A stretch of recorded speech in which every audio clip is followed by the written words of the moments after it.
morning. I'm Tadge Juechter. I'm the chief engineer of the Corvette. I've been working on Corvettes for 20 years and never been prouder than now bringing out this new Stingray.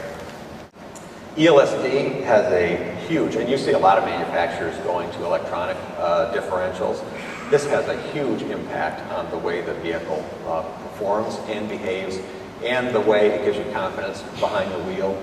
It has a lot of authority on this car because we're actually rear weight biased. We've got very sticky tires, and so the difference between having an open differential and a locked differential has a huge impact on the way the vehicle handles.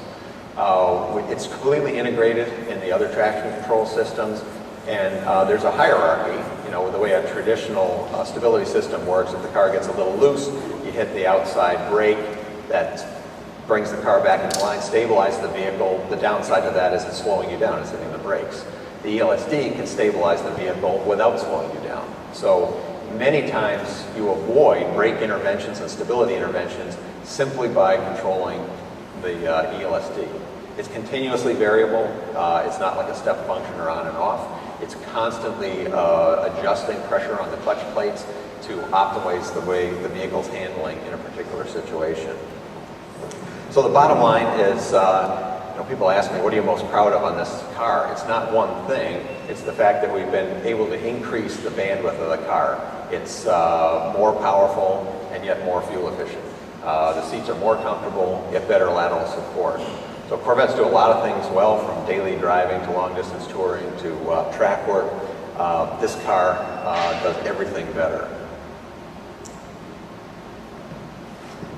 I'd be remiss if I didn't talk about the powertrain. We've got the latest generation small block V8, 455 horsepower standard, 460 when you get the performance exhaust.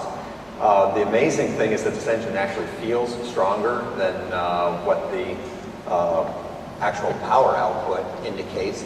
And the reason for that is it has so much low-end torque, 50 foot-pounds more low-end torque than our previous standard engine. In fact, below 4,700 RPM, it has as much torque as the Z06, the 7-liter engine. We're also offering cylinder deactivation for the first time in a Corvette. So many times on the street, the engine is operating as a 3.1-liter V4. It can produce up to 126 horsepower in that condition. The system operates up to 3,000 RPM, and because it takes so little horsepower to push a Corvette down the road, only 12 horsepower at 50 miles an hour, the system can be operational many parts of your driving experience. And you can actually go up to 100 miles an hour still in V4 mode. Engine also has variable valve timing and direct injection. Our performance numbers we published previously, but just as a reminder, 3.8 seconds, 0 to 60. That's for the manual or for the automatic. The quarter mile and 12 flat at 119 miles an hour. I talked about the brakes. We have fantastic standard Brembo brakes now, and the best tires imaginable for Michelin. The cornering, we're saying 1.03, but some of the media have already tested it to 1.08.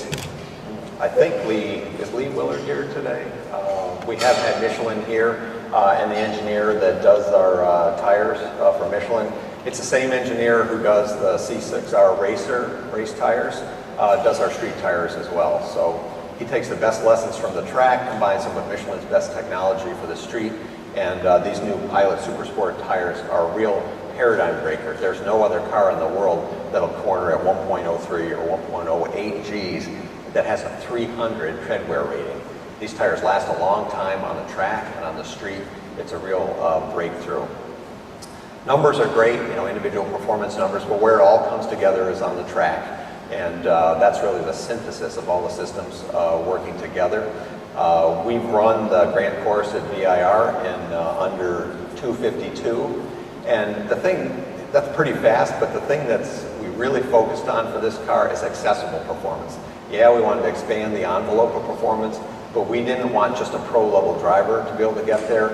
We wanted people, good amateur drivers, just people who are interested in driving, to be able to exercise the car and make maximum use of that performance envelope.